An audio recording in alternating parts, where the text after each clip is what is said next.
BoMac says Errol Spence should think twice before activating the rematch with Terence Bud Crawford. What's good, everybody? It's your boy, Cardinal Red. But let's talk about it. Alright, y'all. So, BoMac recently gave an interview, and he has a few interesting things to say about the potential rematch between Errol Spence and Terence Bud Crawford.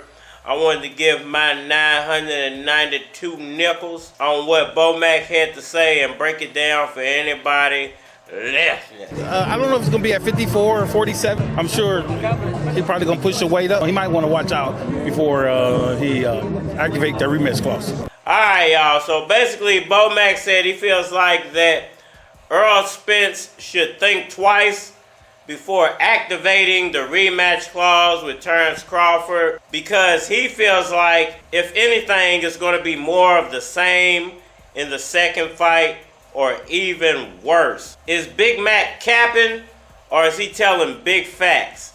You know, a lot of people feel like Errol Spence, was the worst version of himself during the fight with Terence Crawford, and they feel like that was the best that he could possibly do. I fear you're underestimating the sneakiness, sir. There was no way the weight had anything to do with it, even though all the reports are saying he was around 180, maybe even 190 pounds a few weeks prior to the fight, and had to lose close to, at the least 30 pounds. Some people are saying up to 50 pounds just to make weight for that title fight. So, people believe that the weight really didn't matter. Some people are saying that it mattered.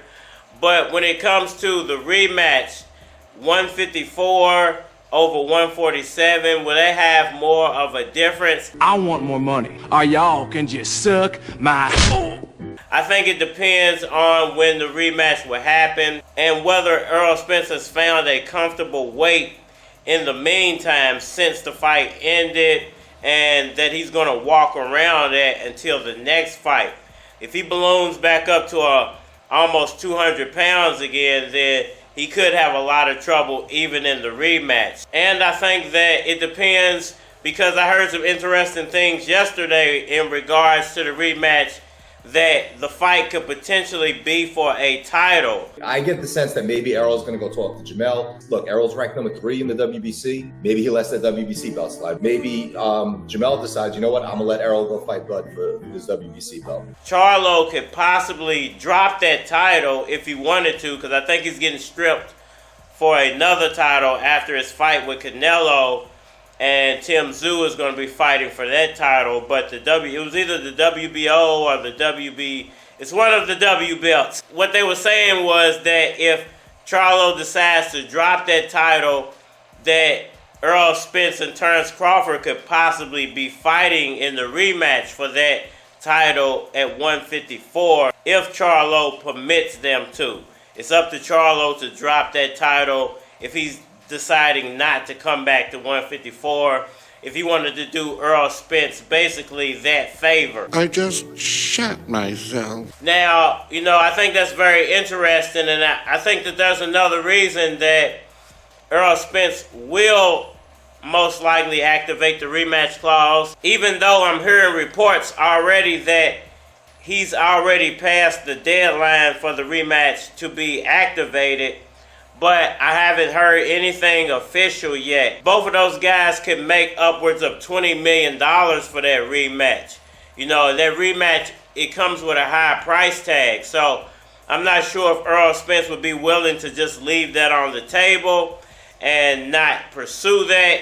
Because even if he pursued it, lost, and then retired, who wouldn't want $20 million to retire on? So, I personally think that Errol Spence will be activating that rematch clause, if for nothing else, that $20 million to retire on is a pretty good cap to end your career on, win or loss. You think I had a chance at winning?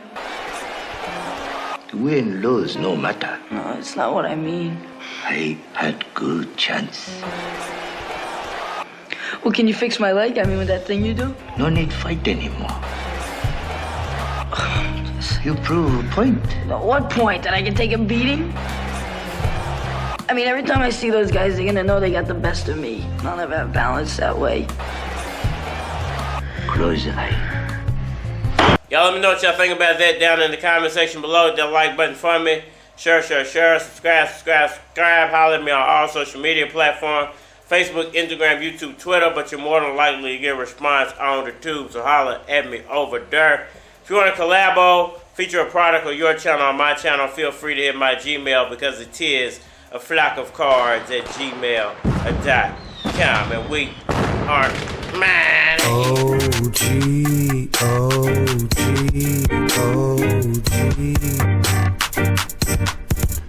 They ain't fucking with me. They ain't fucking with me. They ain't fucking with me. They ain't fucking with me. Everything I do dope. Everything I do clean. You say I ain't TKOB, what the fuck you mean? I come through clean. New debit card in my blue jeans. You been a good girl, you can find out what cruise mean. Find out what new shoes mean. I rock Lacoste with no shoestrings. V-color on my mood ring. It's 24 carats, I wanna see Paris. Before the end of the fiscal year. You wanna get fiscal dirt? Come put your lips right here. I'm fly here, then alert. Check, I'm a cool cat, matter of fact, I'm perfect. Police are perplexed, I'm cool, I never get nervous. I think I'm the shit now. My chick got locked up for the next 6 months, we been OG.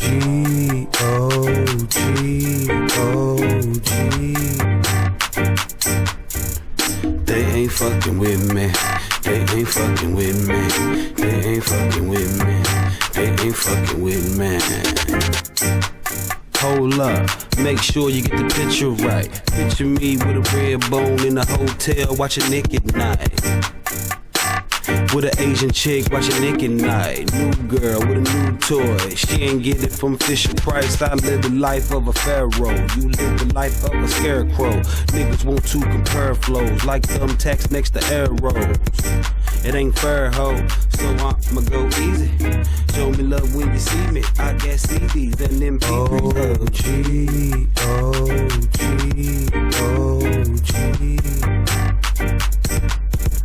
They ain't fucking with me. They ain't fucking with me. They ain't fucking with me.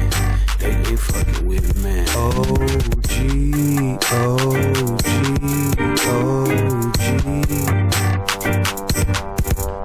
They ain't fucking with me. They ain't fucking with me. They ain't fucking with me. They ain't fucking with me.